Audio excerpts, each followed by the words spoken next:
मी अण्णासाहेब अशोक जमदाडे आज तुम्हाला करोली या गावाचं नाव कसं पडलं आहे याविषयी माहिती सांगणार आहे।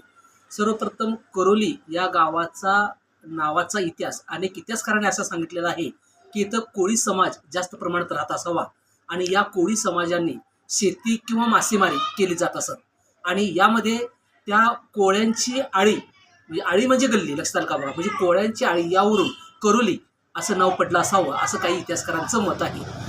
विशेष करून डोंगर भागाच्या कडाचं शेवटचं गाव म्हणजे आपल्याला इकडे गिरलिंगाची डोंगर रांग आहे आणि या गिरलिंगाच्या डोंगरच्या शेवटची कडा जी आहे त्या कडानंतरचं गाव म्हणजे करोली, म्हणजे कडा आली याच्यावरून नंतरच्या काळामध्ये ते अपभ्रंश झाला असेल आणि कडा आली यावरून करोली असं नाव पडलं असावं असं देखील म्हटलं जातं। यादव काळामध्ये राजस्थानमध्ये अनेक अशा गावांना जी नावं पडल्या त्यात कल्याणपुरी आणि या कल्याणपुरीवरून देखील करोली असं नाव पडलेलं अनेक इतिहासकार सांगतात। विशेष करून कुरु वंशाचे लोक म्हणजे बघा महाभारताचा इथं संबंध आलेला आहे।